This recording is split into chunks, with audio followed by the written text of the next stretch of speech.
Good afternoon, folks.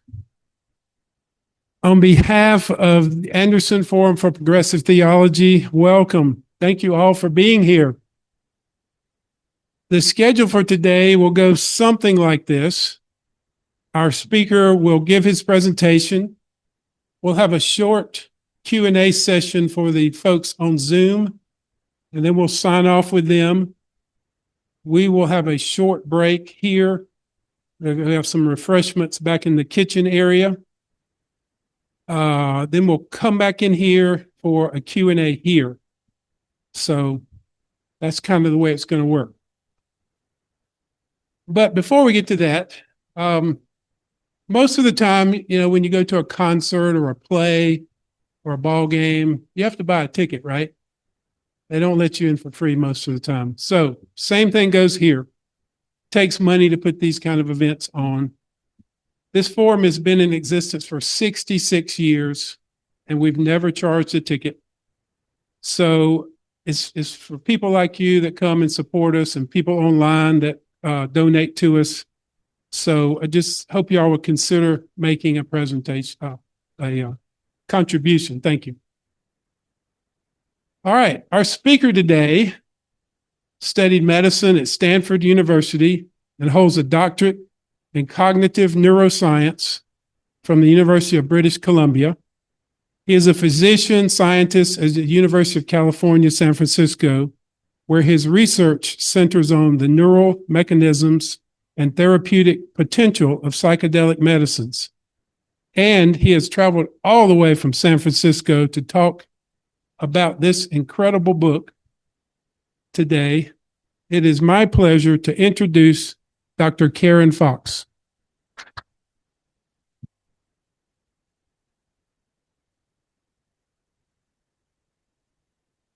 You hear me okay? It's good. Volume's good. Okay, great. Well, thanks very much, Jim. And sorry, we're sharing on the Zoom, so that's going to be up there. I can't change that, but that's just how it's going to be. So yeah, well, thanks for having me. It's really awesome to be here. I was telling Jim last night, we were hanging out in his hot tub, that the best part, writing this book was really solitary. I wrote it when I was in med school, and it was a very personal, private thing on the weekends and evenings, just on my own for years with these ideas and all these quotes from Einstein, which I'll share with you today. And this is such a great part where it's kind of this delayed fuse, where a year or two after the fact, people start reading it and getting to speak to people about it. So it's been a pleasure. So, and yeah, like Jim said, I'll give a presentation. There's lots of stuff I want to talk about, and then we'll have lots of time for questions later on as well. So, okay. Oh, are you having trouble hearing? How is the volume? I can up it on this thing too, but no. Okay.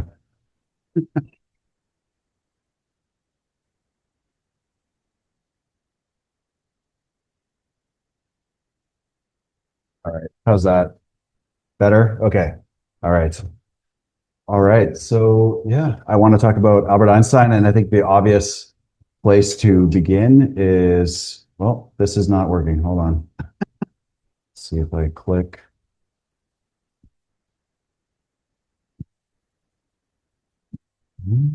Oh, there we go. I have to click inside. Okay. And so you might see my mouse there, unfortunately. Yeah, and I think the obvious thing to just ask is, who was Albert Einstein? And that's actually harder to answer than you think, because in some sense, everyone thinks they know. There's so much popular lore about Albert Einstein that he's kind of known to everybody, and we all kind of have an opinion of who he is. And at the same time, if you go in to try to write a book, there's so much information, and there's so many sort of hidden pieces of information, so many other avenues you can follow. And so it's really hard to come up with an answer to this.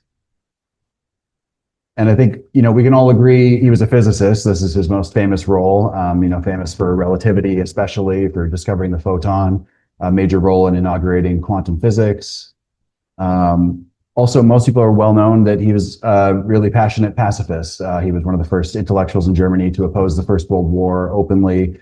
He defended conscientious objectors later in his life, and spent the last few decades arguing for nuclear disarmament and world government to control nuclear weapons and to prevent World War III. So these are kind of some of his more common roles. I think another role that's a bit more fun is kind of the holy fool, or kind of the crazy old man. And a lot of these legends come from his later years when he was at Princeton. There's lots of cute stories of him kind of walking around in sandals, refusing to wear shoes, which Jim encouraged me to do today as well. And, you know, cute stories of him interacting with the local kids. There's one girl who heard that he was a pretty famous mathematician and tried to bribe him to do help her with her homework. Brought him some cookies or something and said, "I heard you're pretty good at math. Could you help me out?" So, but what I want to talk about and what this book was all about is, was Albert Einstein a spiritual seeker or, you know, a religious seeker of some kind? And that's the question I was really trying to answer with this book. And, you know, people have asked him this, and there's actually information, and I think his answers are very informative. And this is actually an American interviewer, and there's somewhere where Einstein said, you know, I'm kind of astounded by the brazenness of the Americans to ask these questions up front. We don't do this in Europe. But someone asked him point blank, "Do you believe in God?" And I love his answer, and that's kind of gives me an excuse to write a book and talk about this for an hour. Because he didn't say yes or no. He said, "Your question is the most difficult in the world. Is not a question I can answer simply with yes or no. I'm not an atheist. I do not know if I can define myself as a pantheist. The problem involved is too vast for our limited minds." And I think that's a really, really great answer. But I will say that has not stopped lots of people from answering for him and giving a simpler answer. So many other scholars have asked similar questions that I'm asking. Who was Albert Einstein spiritually? Richard Dawkins, who I'm sure is familiar to lots of people, very famous outspoken atheist. These are quotes. He said Einstein's an atheist. No surprise. Alberto Martinez, another scholar, historian, has decided that Einstein's agnostic. You know, he hasn't really decided what he believes.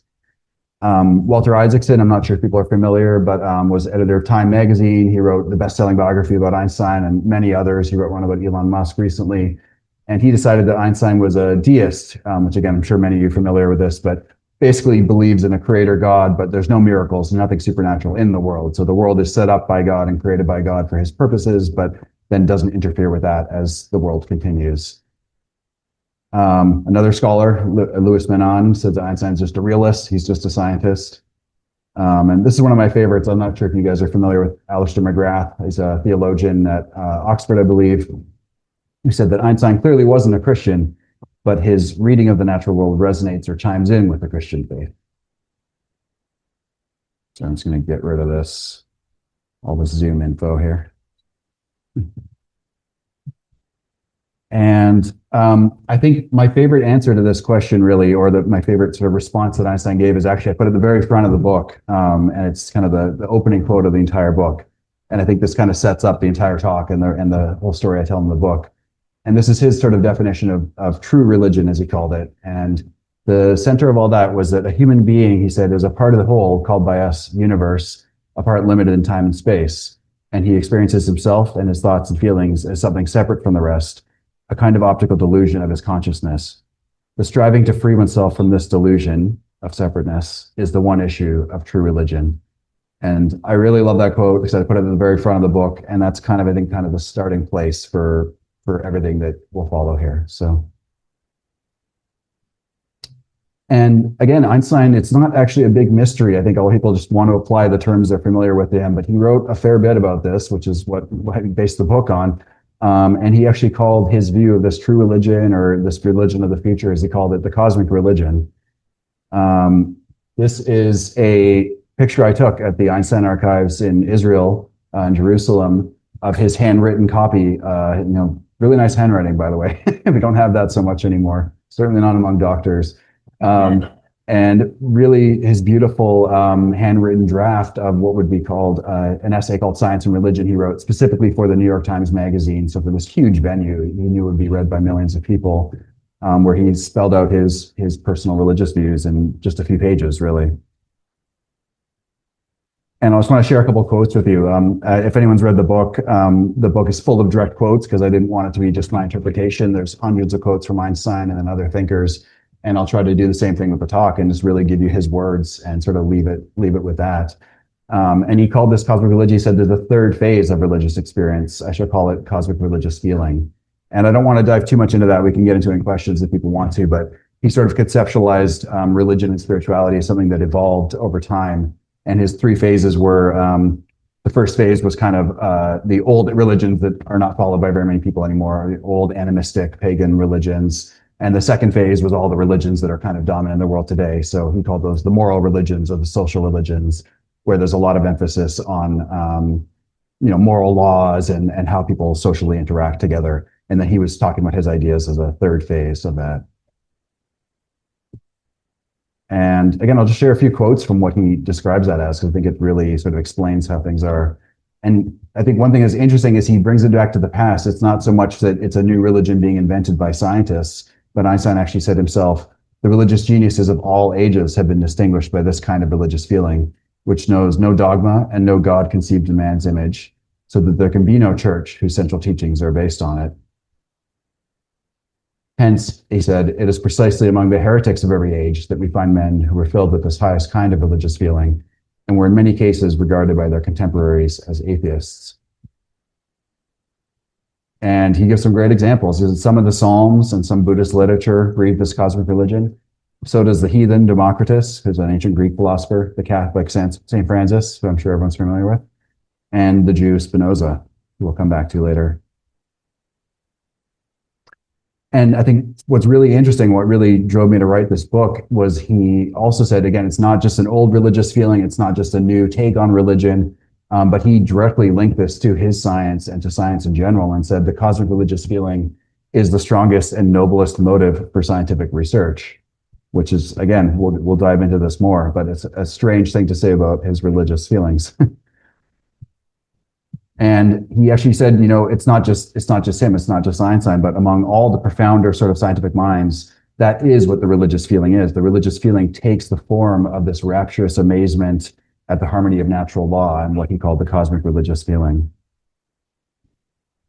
And this is, again, why he sort of saw this as motivating his science. This is a real picture from the Hubble deep field, from the Hubble telescope deep field, where they pointed it at the most powerful telescope in existence at the time, pointed it at a piece of dark sky where they think maybe there's nothing there. It's some distant little tiny piece of space.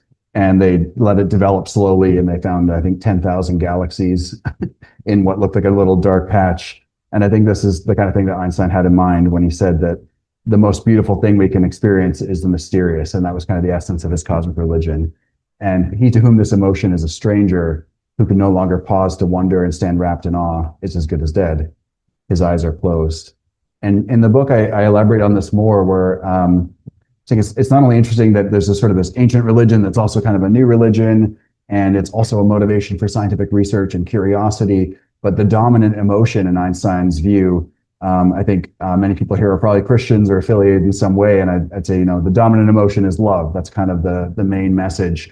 And Einstein was saying something I think really interesting, which is the dominant emotion of your religion or spirituality should be wonder and awe and mystery.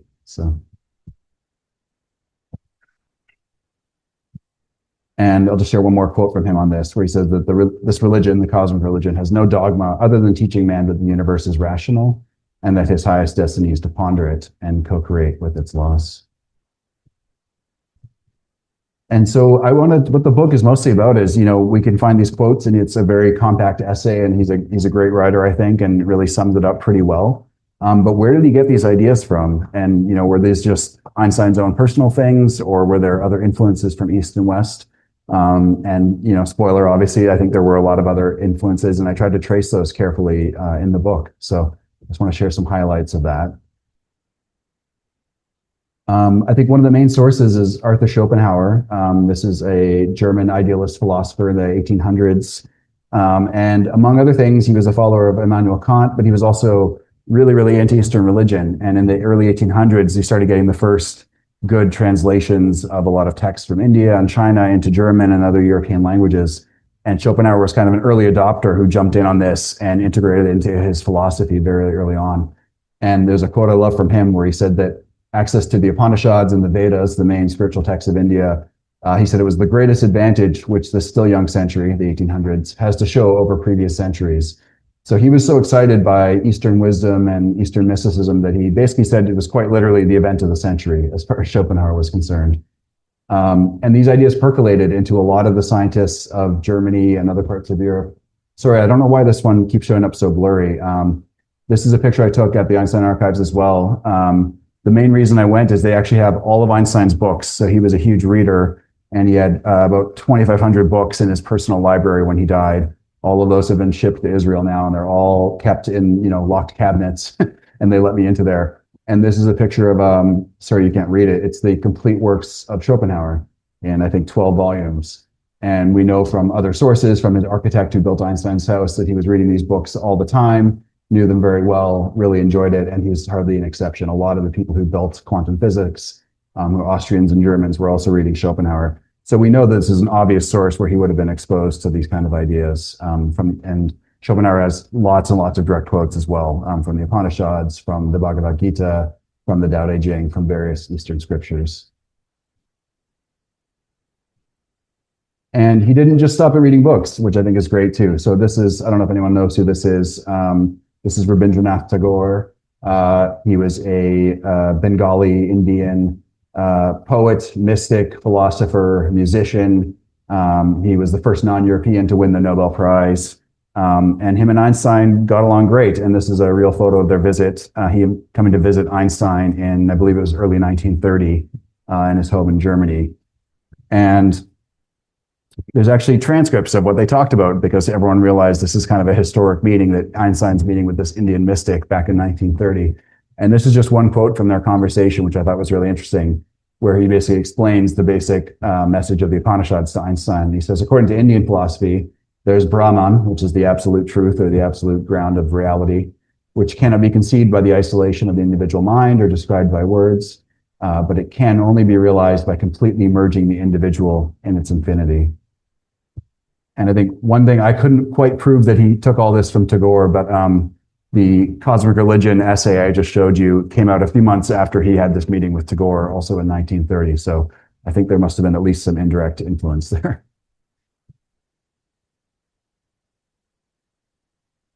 This one's not a real photo, unfortunately. This Einstein with Mahatma Gandhi, AI or the internet found this for me. So they did not actually meet in person. They did exchange a couple letters, and they both really wanted to meet each other. But we also know from Einstein that he studied Gandhi's works a lot. And I actually saw for myself in the archives there, I think about 12 books by Gandhi or about Gandhi in Einstein's library. And this is just one quote from Einstein that sort of shows that these weren't just sitting around, or they weren't just gifts, where he said, I've studied the works of Gandhi with real admiration, and I have the greatest admiration for Gandhi and for the Indian tradition in general. And again, I don't know how many people have read Gandhi, but there's obviously a pacifist message in there, but there's also a very much a Upanishad-based non-dualistic message that the individual and the rest of the universe are kind of one thing, that there's really no differences between people or between races or anything like that. So I think lots of these ideas could have seeped into Einstein's philosophy from that source as well. And again, I'll just give you a little evidence of stuff I found. There's a photo here of Einstein in Princeton, and you can see there's some portraits on the back. And we know from various sources that Einstein only put portraits up of about 5 of his heroes, and 3 of them were scientists. Only 2 of them were not scientists, and one of them was Arthur Schopenhauer, which I've never found a photo of that. And the other one is Mahatma Gandhi here on the back wall. So.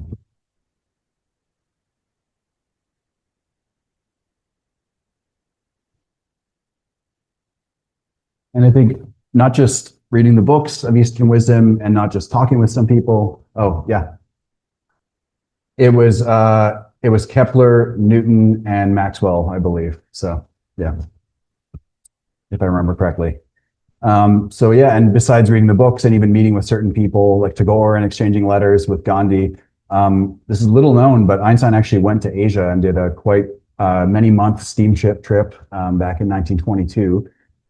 This is a picture of him in Japan, where they loved his work, and he was famous there, and they translated his works on relativity. So he went on a tour of Japan.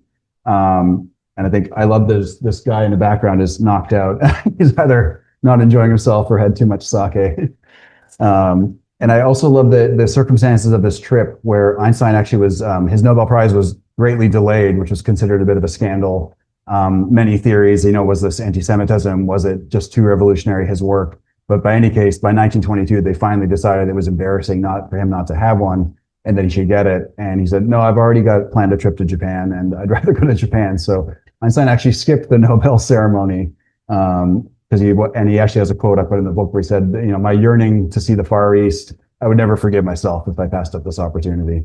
And we know his travel diaries have been published from this trip. So we know that he was doing, the dinners, the public relations tour. He was doing that as well. But he keeps telling us how bored he is and he's sick of the speeches and all the reporters and their silly questions. But there's all these personal notes where everywhere he goes, he takes time to visit Buddhist temples, even Shinto temples in Japan. And there's records of in his own notes in his own diary of hanging out with Buddhist monks and talking about Buddhism. And again, this is way before it was cool. I did this, 20 years ago, but this is more than 100 years ago that Einstein went over there. This is also one of my favorite parts in the book. This is Einstein's collection of, I guess, Chinese philosophy, you could say. Most of this is in German. And one thing you can see here is there's 4 different copies of the Tao Te Ching. And there's actually a 5th one, which is not pictured here because it was part of a big anthology. So I thought that was a little bit interesting that there's 5 different copies of the Tao Te Ching in Einstein's library. And the little brown one in the bottom left, that one I actually looked inside. And one thing I really wanted to see in the archives was do you want to do something to that or?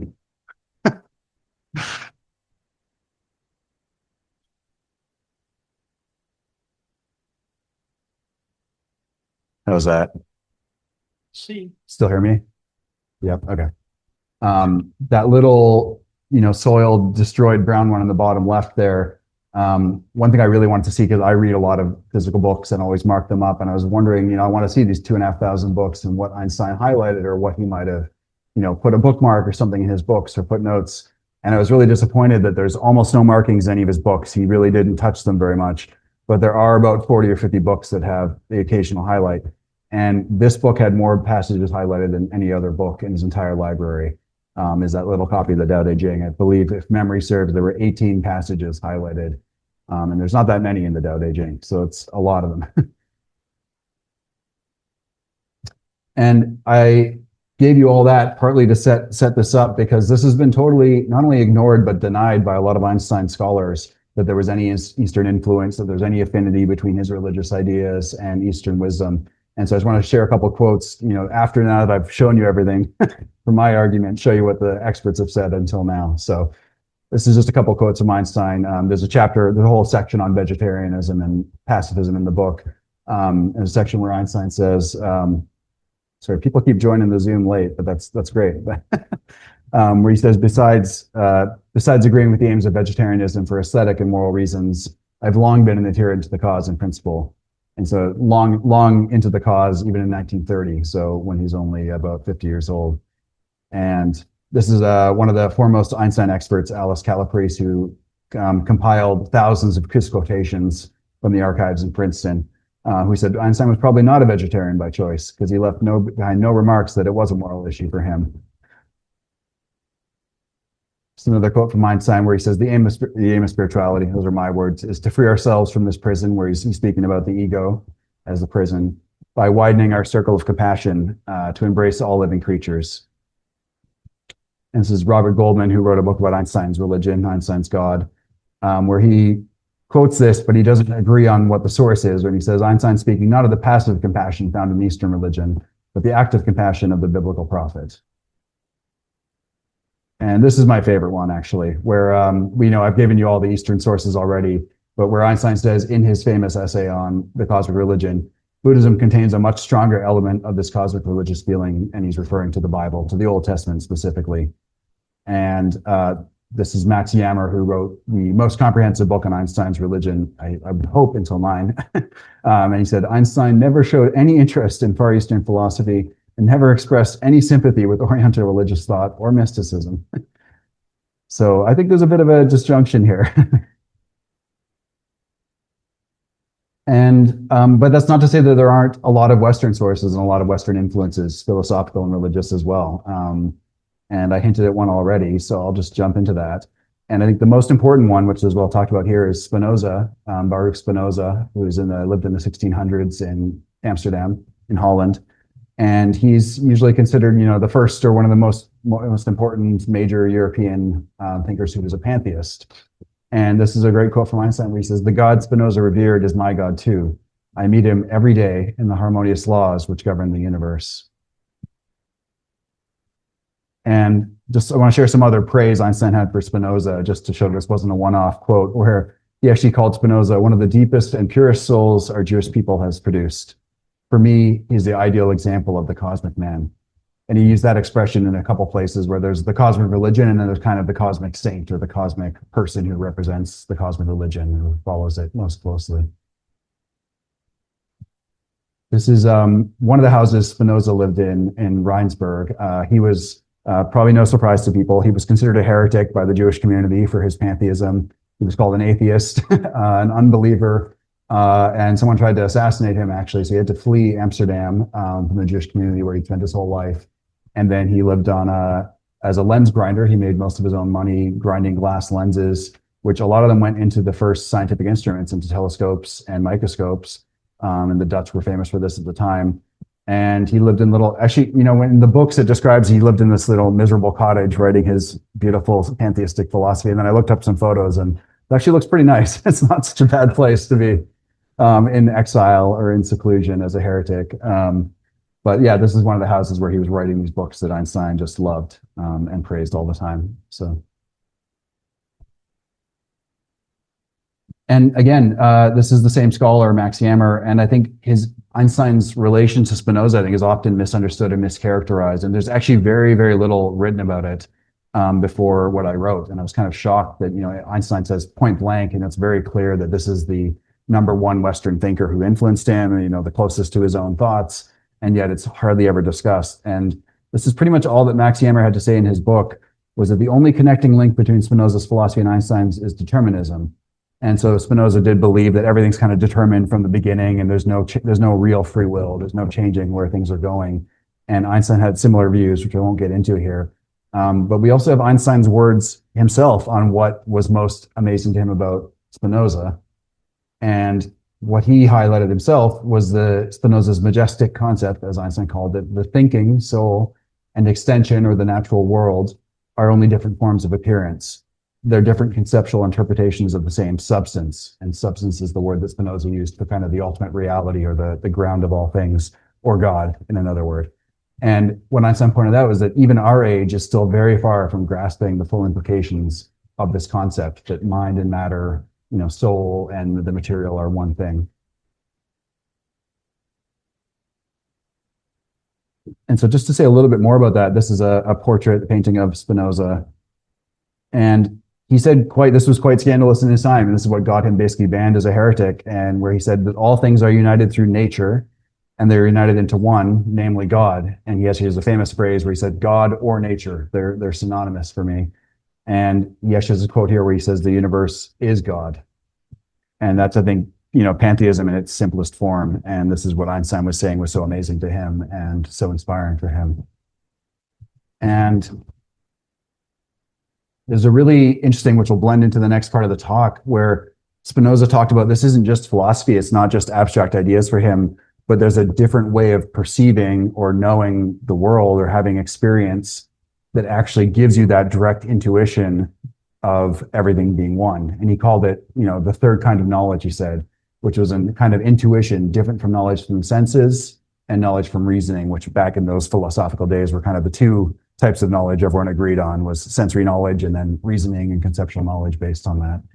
And I actually there were some Spinoza scholars, who read the book, and one of them gave me a nice thing to say about the book, but he said, "You're completely wrong.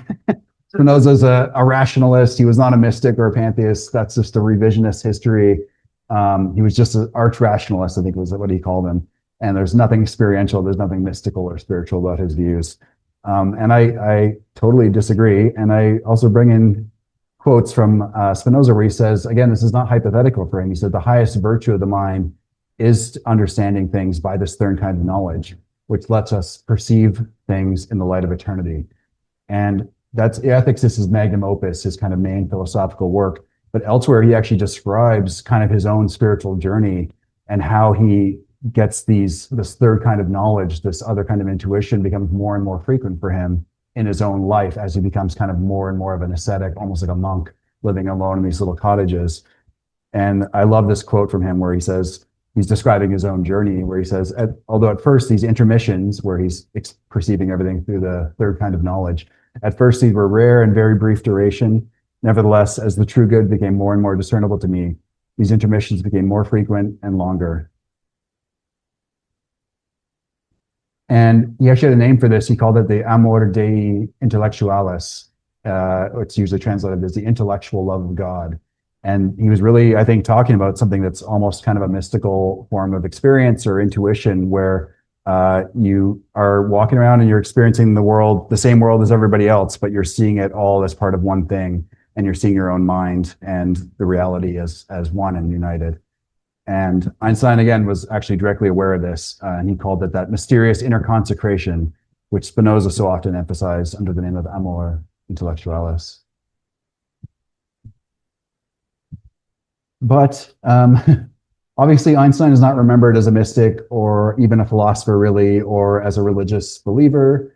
He's remembered as a scientist, right? So even if we take all this at face value and kind of go, okay, there was Eastern influences, there's pantheistic influences from Spinoza, but how does that explain Einstein? Because we talked about in the beginning that he said this cosmic religious feeling is the noblest and strongest motive for scientific research. So Einstein did something different than even Spinoza, who was, quite rational thinker, and from the Eastern mystics who, did not develop science, but were content to have these sort of mystical experiences of oneness. And I think Einstein really took this in a quite different direction, which is pretty unprecedented. And I think the results are kind of plain to see with him creating some of the most incredible science ever done. And I think this was the most surprising part of the book to me. This is a picture of a painting depicting the Pythagoreans, who were a 5th to 6th century BC cult, if you want to call it that, maybe a religion, political group, mystical brotherhood. It's not quite clear what they were or what they were up to in Greece. And I think this is the most surprising part of the book to me. I could tell just from reading Einstein's quotes that there must have been Eastern influence. I knew he admired Gandhi. I knew he admired Spinoza. So that was kind of just a matter of finding these things and documenting it and telling a good story about it in the book. But this was a total surprise to me that there's this tradition actually in the Western world of a rational kind of mysticism, where mathematics, in fact, is kind of worshipped as a mystical path, and as a means to understanding the divine or approaching closer to God. And this is the Pythagorean tradition. And to my great surprise, I had to read a lot about this and found out that not only Einstein, but all the quantum physicists around him were well aware of this tradition as well. This is just a map of ancient Greece. Greece is in the middle with a lot of the names. And to the east of that is what's now Turkey, and to the west of it is what's now Italy. But back then, the Greeks had colonies all over here. So all of this was kind of greater Greece. And in, again, what's now Italy, the southern part of what's now Italy, was where the Pythagoreans were active. And I guess who's heard of Pythagoras here? Pretty much everybody. And I guess who would say that Pythagoras has had like a massive impact on their life and changed their life? Other than me. I saw one hand right there. Yeah, and that's a trick question, because I think it's actually all of us. It's just we don't realize it because he's kind of forgotten. His influence is so powerful in building science and in building Western philosophy. And again, I don't want you to believe me. I want to give you direct quotes. This is Aristotle from Raphael's famous painting. Probably didn't look like this. But Aristotle, who was Plato's star student, he spent 20 years with Plato studying with him. And he basically said Plato kind of ripped off Pythagoras and the Pythagoreans. He said the philosophy of Plato in most respects follows these thinkers. He agreed with the Pythagoreans in saying that the one is substance and not a predicate of something else, and in saying that the numbers are the causes of the substance of other things. So it's a really weird, dated kind of translation. But what he's basically saying is that, like the Pythagoreans, Plato agreed everything is ultimately one. There's really no difference or multiplicity. That's an illusion. And the nature of this one is number and mathematics, and proportion is kind of the defining feature of this one underlying reality. And actually, I'll go back because I forgot to tell this story. So again, Plato, of course, is from Athens, which is in mainland Greece. But we know that after, we usually think of him as a student of Socrates, but after Socrates was executed, understandably enough, Plato left Athens for a while and was not very pleased. And he ended up in, again, what's called Greater Greece. On the left, you have Sicily and southern Italy, where the Pythagoreans are active. And we know this from the ancient sources that he spent probably years, certainly months. He did multiple visits to the western part of Greece, the Greek colonies, and studied with Pythagorean teachers. And these ideas are again traced by scholars, and I talked about it in a lot of detail in the book. These ideas are completely obvious and transparent, and have seeped into and sort of permeated his entire philosophy, which has become Western philosophy because Plato is, the most read and the most well-known of Western philosophers. And I think I'll just focus on one concept of this, which is the idea that God is some kind of geometer or kind of an architect or an engineer, which again, I think familiar probably to everybody. It's become, I think, quite common in the Christian traditions as well, especially since the scientific revolution that, it's, surprise, surprise, all these scientists who created the scientific revolution were Christians. A lot of them had a quite passionate faith, including Newton, Kepler, Galileo. They might have been treated as heretics, but actually they considered themselves faithful believers. And again, I trace this in the book. They had actually inherited these Pythagorean ideas as well. This is after the Renaissance, after the retranslation of Latin and Greek literature. And again, I trace it in the book. There's direct quotes of them saying, including from Newton, saying, this is basically a Pythagorean idea that everything follows this one force of gravity. And these ideas that God is a geometer making perfect proportions and setting things up according to immutable laws. And I'll just mention that in one of Plato's most famous dialogues, it's called the Timaeus. All these ideas, though, are there roughly 350 or 400 years before the birth of Christ. And there's a very detailed cosmology of how a creator God creates the universe according to mathematical proportions, and that even our own minds and our own souls are created according to the same rules. So it's not just the material universe, but the soul itself is a kind of resonant mathematical proportional entity that is aligned with everything else. And he mentions that by studying the way the heavens work and the proportions of everything working in nature, we're realigning our minds with that deeper proportion and with kind of the divine design behind all things. And I'll just share some stuff because it comes into what Einstein believed, that scholars who were very familiar with the Pythagoreans about 100 years ago. This is Bertrand Russell, famous philosopher, mathematician, also famous pacifist, was close with Einstein, and they wrote pacifist messages together. And he points this out in his book on the history of Western philosophy, that Pythagoreanism offered an intimate blending of religion and reasoning, of moral aspiration with logical admiration of what is timeless. And there's some other wonderful scholars of the Pythagoreans, like Cornelia de Vogel, who pointed out that the study of mathematics for them was not a preparation for the contemplation of a divine reality. It was the contemplation itself. So really coming in on this idea that, doing mathematics and understanding the proportions of physical reality is not just preparation, it's not just training the mind for some kind of higher form of thought, but it's actually its own kind of mystical path or spiritual practice. This is a more modern historian of the Pythagoreans, Kitty Ferguson, who wrote, "For a Pythagorean, the path to knowledge about the universe and the path to reunion with the divine were one and the same path." And the point of all this is I think Einstein believed all these things as well. And again, I go to a lot of length in the book to try to prove this because there are not a lot of smoking guns, and it's hard to sort of show that. And it was the most, I think, unexpected part of the book for me. But he had one great quote where he says, "If I hadn't had an absolute faith in the harmony of creation, I wouldn't have tried for 30 years to express it in a mathematical formula." And what he's referring to, for those who don't know, is that after all his successes, all of which were based on unity, special relativity, general relativity, all these things were trying to sort of show that, energy and matter were really one thing that could be united through mathematical understanding and physics. Gravity and acceleration are really one thing. Space and time are really one thing. All of his memorable work was about collapsing these apparent dualities between different forces, between different concepts, and showing that they were really one thing. And he spent the last 35 to 40 years of his life obsessed with creating what he called the unified field theory, which would unite all the known forces at the time and reduce everything basically to one sort of master mathematical equation that would explain everything. So that's what he was talking about. That's why I spent 30 or 40 years on this. Again, people might know that he never succeeded in this. And so most of his colleagues are busy doing particle physics, nuclear physics, doing all these exciting new things, quantum mechanics, and he was off obsessed with his sort of master theory and single equation for reality. So. And I love this too. This is there was a young kid who lived next door to him in Princeton who had some memories, wrote a little memoir of, his memories of Einstein when he was a kid. And he asked him once, how do you want to be remembered? Because he understood this was a really famous, important guy who was living down the street from him. And this is Einstein said, Galileo, Copernicus, Ptolemy, Pythagoras, Newton, Aristotle, myself, all people who had used mathematics almost as kind of a mystical path or as part of their religion or spirituality. That's how I would like to go down in history.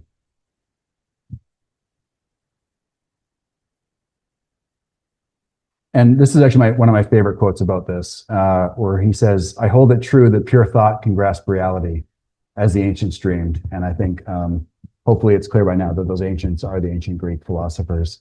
And another quote where he says, my religion is to use my thinking faculties as much as I can to know what seems unknowable. And I think this really comes in with his the process he used to discover all these things, which a lot of people have tried to understand.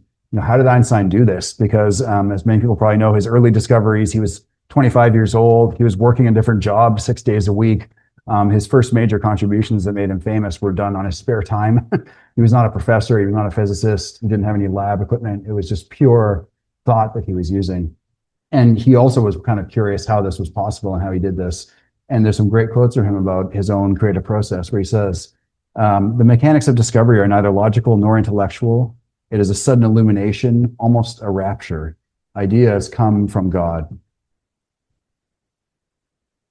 And I'll just share one more where he says, there comes a point where the mind takes a leap and comes out upon a higher plane of knowledge.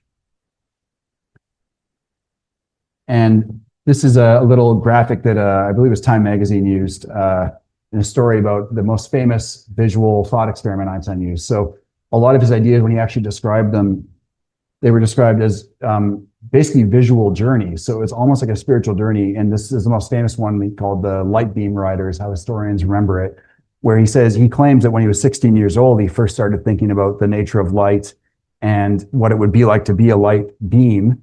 And he basically transported himself in his mind. He left the Earth, went up into space, went into deep space, accelerated to the speed of light and became one with light and could perceive the universe from the speed of light. And that's where he came up with special relativity, that the speed of light is unbreakable and everything else around the universe must adapt itself to light, which is the absolute. And he kept using these kind of visual, he called them Gedanken Experimenta, thought experiments, which are really actually quite visual, almost experiential experiments in his mind for general relativity. And there's other examples of this as well. And I think this is what led him to a quote like this, which is all over the internet. Maybe people have seen this before, where he says, imagination is more important than knowledge, for knowledge is limited, whereas imagination embraces the entire world, stimulating progress, giving birth to evolution. And I think this is really interesting. And again, I harp on this a fair bit in the book because, again, I think some people, were nodding that this is a really old idea of a spiritual journey where you kind of leave your body and you ascend into the sky or the stars or heaven, and then some divine truth is given to you and you're able to come back into your normal human mind or your normal human form with something from this higher realm. And it's a really, really old idea actually in religion. Does anyone know what this is that I'm showing here? I heard hieroglyphics. It is hieroglyphics. It's actually, it's a picture of the pyramid texts, and the pyramid texts are hieroglyphics. They're not painted. They're carved right into the stone inside the pyramid of Unis. It's about an hour south of Cairo. It's one of the lesser pyramids that people don't visit. But I went to visit this place because this is the oldest religious writings we have, the oldest, obviously, kind of spiritual or religious scriptures in the world. Because they were carved in stone, and they're about 4,500 years old. And in the pyramid texts, they have the same idea, this idea of a flight of the soul, of leaving the body, meeting with the divine, traveling to the star realm, receiving divine truth and guidance, and coming back down. So I think it's a really interesting parallel that this Einstein's method of discovery is also following kind of one of the oldest religious tropes or methods of spiritual journeying there is. This is in Egypt. It's the Pyramid of Unis. UNAS or UNIS, yeah. Yeah, and you can go down underneath and go into the tomb and the text. The whole place is covered in this. It's not just one wall. It's all over the pyramid. So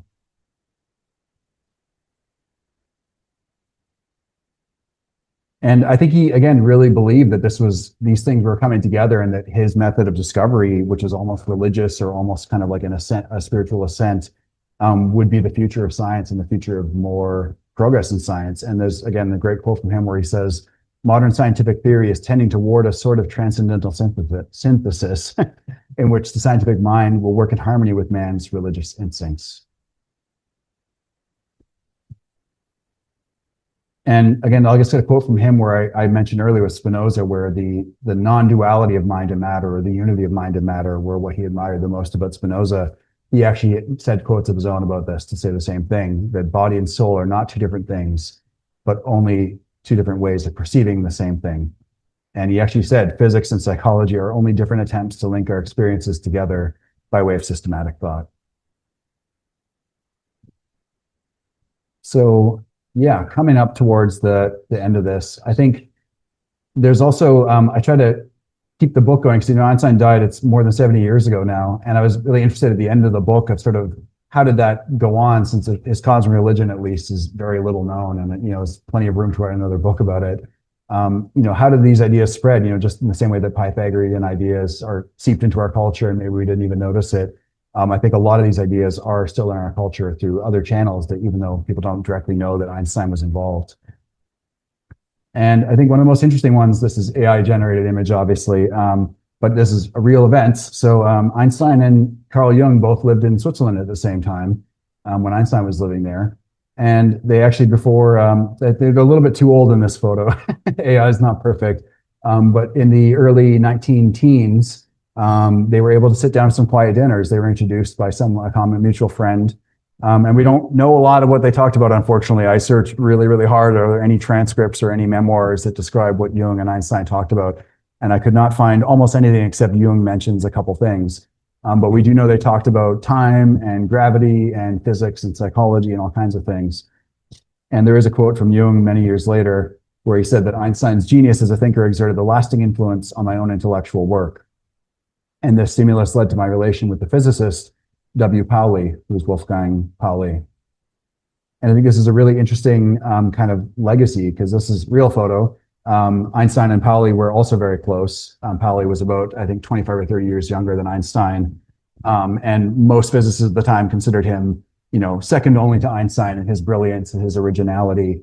He did Nobel Prize winning work also when he was only 25 years old, and kept doing incredible work over the years.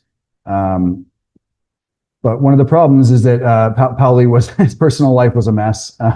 He married a cabaret dancer, and that lasted, I think, less than a year. He was known to be essentially an alcoholic. He would get into bar brawls, and at the same time, he's doing Nobel Prize winning work in physics. But his personal life was a bit of a disaster. And so at one point, when he was about, I think, 30 or 31 years old, his father introduced him to Carl Jung for therapy. And so again, not a real photo, but this one looks a lot more realistic. And Pauli met with Jung, and they exchanged lots of letters. They met many, many times in person. And Jung basically took his method of depth psychology and exploring the inner world. And he's like, this is amazing, because I can basically apply this to someone like Einstein. Someone is a brilliant genius in physics, and he doesn't know anything about psychology or psychoanalysis. And he basically encouraged Pauli, okay, well, why don't you start by writing down your dreams? And Pauli being Pauli, he ended up writing down over 1,000 dreams over the ensuing months, and developing, to Jung's amazement, developing active imagination for himself, which is this technique of kind of visualizing and going into the inner dream world while you're still awake and conscious. And they worked together actually for, sorry, I'll come back to that. They worked together actually for years on this. They ended up writing a book together on these ideas of unifying mind and matter, unifying psychology and physics. Pauli was the first kind of big name to endorse the Carl Jung Institute in Zurich when it was first founded. And I think one of the most interesting parts of this is Jung really believed also a super ancient idea already in the pyramid text, that there's, when you go inward, you're not alone. You actually encounter these inner teachers or inner wisdom, what are often kind of interpreted, as angels or other beings or God speaking to you. People might have seen this before. This is Jung's painting of his own inner teacher, who he called Philemon, who's obviously kind of a winged angelic being, and appeared to Jung many times, credited Philemon with many ideas that he later put into his own psychology. And actually introduced Pauli to this idea as well. And I think I covered more in the book, but Pauli actually starts having dreams of teachers as well. And there's teachers trying to basically show him how to do what he wants to do, which is not necessarily fix his personal life, but somehow unite mind and matter and unite physics and psychology. And I think some of the most interesting dreams, I couldn't believe when I found these, he actually, Einstein endorsed him for the Nobel Prize, and then he won the Nobel Prize in 1955. And Einstein gave a speech saying, I'm near the end of my life. I've tried my whole life to solve this thing and show that everything's unified and I can't do it. And it's up to people like you now, Pauli, to do this. And Einstein died. And Pauli wrote a letter saying, this father figure, this mentor has kind of passed the torch to me, and now he's gone and he's not there to advise me anymore. But then he started having dreams about Einstein. And there's actually dreams where Einstein appears and Pauli writes to Jung, he's the master, he's the inner guru figure for me. And he's in physical laboratories and he's literally dreaming about doing physics with Einstein, and Einstein trying to give him hints to kind of go beyond quantum physics and come up with some new version of a science, a non-materialist science that will incorporate mind and matter. And Einstein's kind of appearing as this teacher in Pauli's dreams to do this with him. And this was kind of just one quote from Pauli of what he was looking for in many essays he wrote on this exact topic, where he says, "My search is for a unification of opposites," which is a very common phrase from Carl Jung, "a holistic union of psyche and physis, a new neutral psychophysical standard language to describe the invisible potential form of reality underlying all things." And so, yeah, just the last section. I think in the same way that, science and religion going together is kind of a unique part of Einstein's religion or spirituality, and in the same way that the sort of the dominant emotion being wonder and awe rather than love or fear or whatever it might be, I think another really, maybe the most interesting part of it is that it was really accepting of our ignorance and willing to embrace uncertainty and just willing to be able to say we don't really know, and we'll have to live with that. Does anyone know what this is? I'm always curious. My desk. Yeah, your desk. My desk looks worse, probably. This is Einstein's desk the day he died. And there's a great story of, the word got around really quickly that Einstein had passed away from an aneurysm. And a photographer, he was like, "I need to get the photo." So he went to Princeton Institute for Advanced Study and allegedly bribed the doorman in with a bottle of whiskey or something to get into the office, and they let him do it. So he snapped a photo. And I don't know about you, but this does not look like, to me, like someone who sort of has all the answers and thinks their life work is done, if this is what his desk looked like on the day he died. And again, there's actually quotes where he's very open about this and very much willing to embrace our uncertainty and our ignorance. And it's also one of my favorite quotes. I open one of the chapters with this, where Einstein says, we've been endowed with just enough intelligence to be able to see clearly just how utterly inadequate that intelligence is when we're confronted with what exists." And I love this too, because he ties it directly into what it means to be religious or spiritual, which is to accept this fact. And Einstein says, "When man acknowledges that he can know all, but not just yet, when he has the humility to think himself not so important and considers himself only a grain on the shore of infinite wisdom, then he is religious." So again, not an incidental fact, not a kind of end of life admitting that I failed on this task, but it's kind of baked into this whole idea of what it means to be in wonder and awe is, to accept that our minds are limited and our form is limited. And I love this because I don't know if it was conscious or not, but he was paralleling something that Newton said. And I think, again, arguably most people in physics and science would agree that, those two are, the only competitors for the greatest genius in history. It's either Isaac Newton or Albert Einstein, or they're tied or whatever. And Newton, not known for being a humble man, actually, and taking a lot of credit for ideas and fighting over calculus with Leibniz and so on. Generally not considered a really nice guy, but even he wrote, the beginning of this is, "I don't know what I appear to be to others, but to myself, I seem to have been only like a boy playing on the seashore and diverting myself and now and then finding a smoother pebble or a prettier shell than ordinary, whilst the great ocean of truth lay all undiscovered before me." And Einstein has a beautiful quote about this where, he says it's not really a curse. It's not really just a limitation, but it's kind of a blessing at the same time. We're in this magical middle ground between the really tiny that only lasts, a billionth of a second, and the really large things that will last for billions of years but don't change very much. We're kind of in this magical middle ground. And I actually closed the book with this, where he's an old man. I think it was 1 year or so before he died. And there's a poet who was also a pacifist who'd survived World War I, who came to visit him from time to time and wrote down all their conversations. And on this last visit, he brought sorry, getting scratchy from talking for so long. He brought a young student who was in college studying physics. And he said, this young guy is totally despondent. It's post-World War II, it's post the bomb. He thinks there's nothing to live for, our world's lost. And do you have any words of wisdom you could give him just to sort of help him along on his way? And this is what some of the words Einstein said to him. He pointed at a tree as he was escorting them outside, and he said, this could all be a dream. You may not be seeing it at all, but you have to assume something. Be proud of being the mean between microcosm and macrocosm, and stand still and marvel. So that's pretty much it. I want to thank a bunch of people. Obviously, this is a picture of me at the archives. As I mentioned earlier, there's all of Einstein's books are there. There's 2 walls like that, and then a bunch more stuff hidden away, locked up.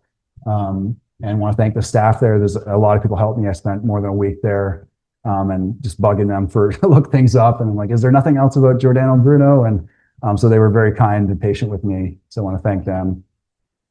Just a few other people too. David Feidler on the left is an expert on the Pythagoreans. He wrote a source book translated into English from Greek. And I ended up doing some Zoom calls with him, and he read the Pythagorean chapters to make sure I didn't screw things up. Christoph Koch is a neuroscientist and also a philosopher who also read the book early on. And we've been involved in research together for quite a long time. Big supporter. Anna Ghosh is my agent, my literary agent, who's also amazing. And this is my first book, so she took a big chance taking me on, and I kind of cold called her. So I appreciate her a lot. And TJ Kelleher was my editor at the publisher, who also was just an amazing guide and mentor writing my first book, and made unbelievable contributions to it, really. Yeah, and I think I also want to thank, obviously, everyone at the Anderson Forum. Thanks for helping me set up we had some tech issues. I don't know if anyone who got here early saw we were having some major tech issues. So it was doubtful whether this is going to work at all. But and Jim, obviously, for inviting me and hosting me and everything. So, and everyone else, I'm not sure. I don't think I've met everyone else yet, but really appreciate coming over here to talk to you guys about this stuff, and look forward to questions. And I think this is obvious to everybody, but this is based on a book, obviously. It's there in English now. It's being translated right now. It's already in Italian and Portuguese. There's an audiobook as well, and there's Kindle version and so on. So if you want the real version, it's out there. So yeah, thank you very much.